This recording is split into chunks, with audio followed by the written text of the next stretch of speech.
Bom dia, buenos dias, hello. I understand a bit of Catalan, so sorry, I was a bit taken off by the choreography, but yeah, I was here with you and I was part of this beautiful story today. Thank you so much. I am so emotional. I a bit cried, I think, even when I saw these stories on the screen, and when I realized that I have this great honor to receive this award from you on behalf of the European Commission, me, who has never done an Erasmus, actually. My own country, Romania, only became an associated country to Erasmus when I was just entering university in 1998. But still, the beautiful stories that I've seen here and the way that Erasmus creates Europe and connects us is absolutely the essence of our European Union. And again, thank you for thinking of this innovative way to recognize the merits of a policy. You know, what is a policy in the end? It's the people it touches, the lives it touches, and the way it changes these lives. So I will address now, of course, all of you, President of the Region, President Ilya, thank you for having me here as well. Thank you to the Cercle d'Economia for also making it possible that I speak to you a bit today on Erasmus.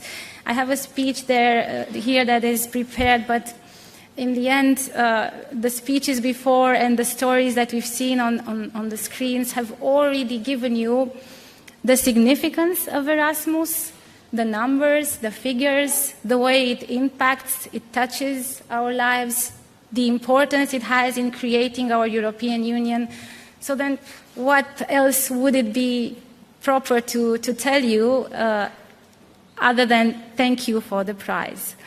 There are a number of things that we need to talk about concerning our European Union, our future, our education, our common sense, our shared sense of identity, our security, our geopolitical considerations, and they are all connected in one way or another to Erasmus. To this Erasmus Plus or to the Super Erasmus of the future, I don't know what the name will be, but clearly you offer this prize and this recognition in the best of times, in the months preceding the proposal that the Commission will make for the next budget, multi-annual financial framework, 2028-2034.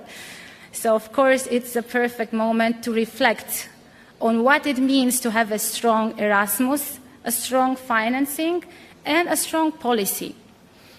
And, of course, we are all aware that Erasmus was first and foremost about mobility, about traveling with meaning, with sharing knowledge, understanding, to see life, to see education, to see through the eyes of the other, as was told in one of the videos.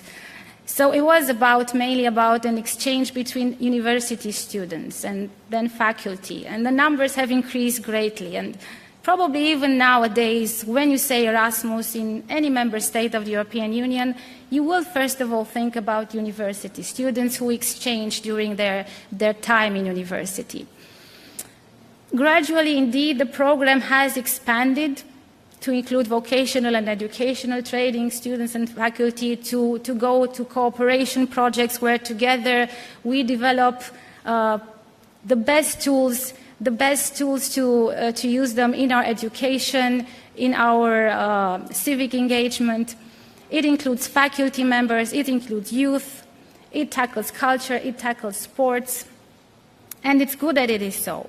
But many times when I have this interaction on Erasmus with universities, stakeholders, politicians from the European Parliament, they say, but be careful.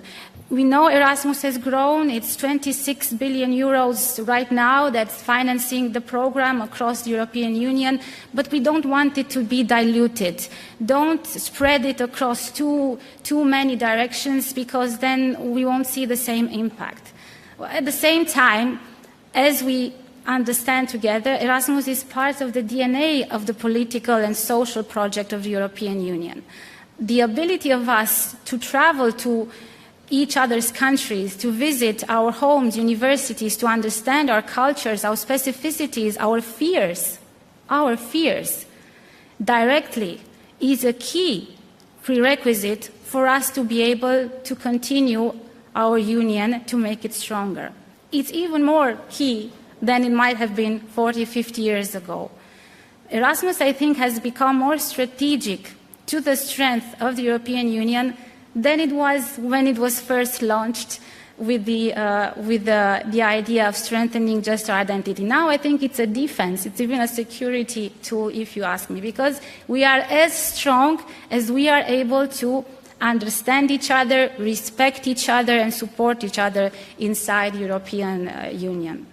And I was visiting a few weeks ago a school in a small town in France, a school where we had, I think, secondary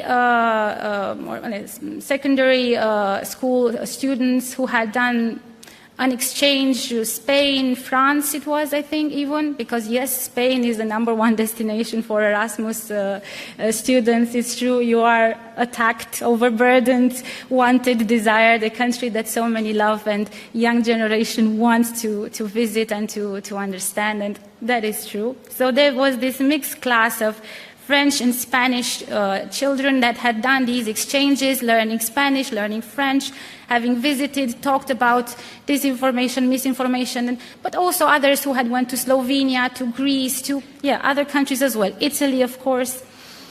And discussing with these children, about democracy in Athens and what did it mean to have democracy in Athens without women, for example, and how is this possible? And we realized that we really need, according to the times that we live, to strengthen Erasmus in a way that it becomes a presence in the lives of our young generation a bit earlier.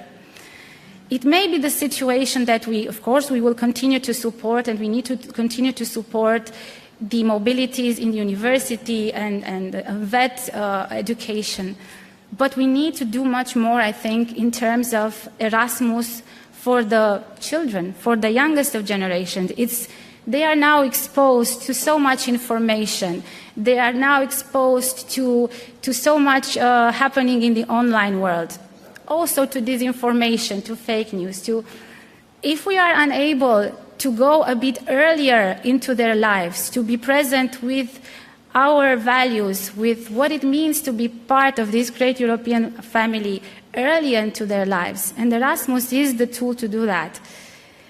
It might be the situation now, maybe it wasn't the case decades ago, that it is a bit too late. I think that Erasmus is a great tool, but I need to tell you this.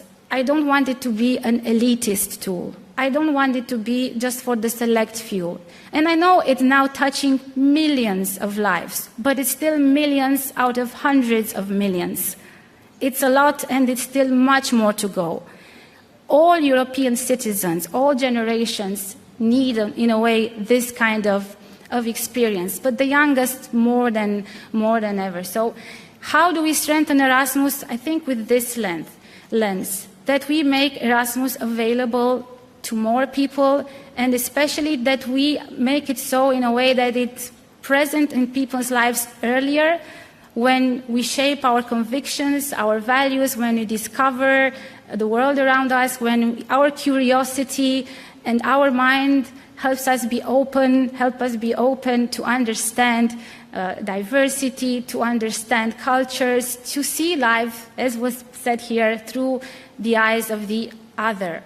Because today, a lot of what is happening politically and geopolitically is, again, who would have thought? Those that read history books might have expected it, but some others not, about us and the other. It's us and the other.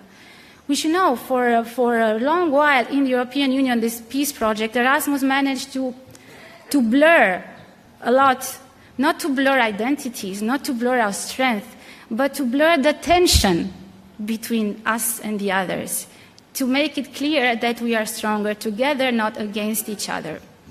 So with this perspective in mind, again, I come back to the idea of our need to strengthen Erasmus financially, but from a policy perspective as well.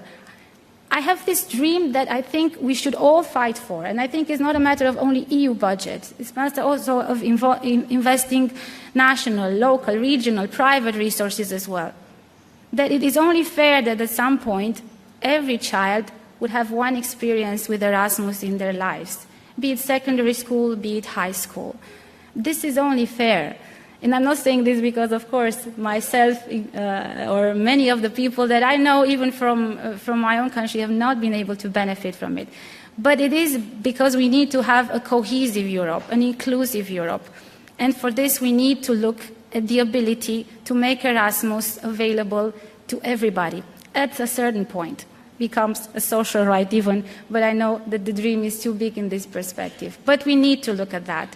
We also need to look, and as Commissioner in charge with both Erasmus and European Social Fund Plus, one of the cohesion policy funds, how to combine the resources, how to offer top-ups. Many times, for students, it's difficult to go into certain mobilities because the support, financial support they receive is not enough to cover their expenses during that mobility. And they might give it up if their family has not enough resources to top this up, if the government doesn't intervene with the top-up. So we also need to work on this perspective as well.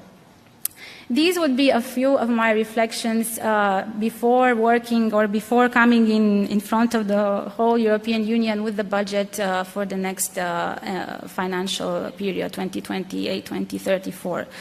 That it is not just a matter of celebrating Erasmus, calling it soft European power, saying that we must keep it to make it stronger. I think Erasmus, if we are really to accept the vulnerabilities that Europe has and the risks with which we are confronted in the online world, but among ourselves in the physical world, Erasmus has become vital. It's a bit the oxygen that our political project breathes. So in the same way in which, any human living organism breathes oxygen in order to continue to exist, it might be the case that we need to understand that the strength of the European Union political project, social project, economic, cultural project depends on how much we will continue to invest in a tool like Erasmus. So my vision about this program is that it needs to become a super program, is that it needs to become a tool that is able to be present in the lives, at least for the young generation of all young Europeans, that it needs to be part of their, let's say, European identity and their right as Europeans, and that it continues to be the tool that teaches us how we are different, how our national and regional identities are valuable and strong, and how we can come together and find common ground to work together. With this in mind, I can only say again, many thanks for this program. I know that together we will champion it. Me, my team is here also in the years to come as well. I hope that Spain remains, and Catalonia and Barcelona remain the destination, preferred destination of students across Europe. But I do too hope that we manage to balance a bit this burden and offer a lot of opportunities to students to travel to all the corners of our European Union, because only when we are able to discover Estonia and Latvia and Bulgaria and the Netherlands and all the corners of Germany and all the regions of Italy and Slovakia and Slovenia and Finland and Sweden and every corners, only then I think can we give us the final award that we have succeeded. Until then, we continue to work, but we have an amazing work to do ahead of us. Many thanks again. It was my pleasure, my honor to receive this award on behalf of all the beautiful people that created this program, implement it every day in each school organization, and all of the young generation of Europeans that have been shaped by this program. Thank you so much.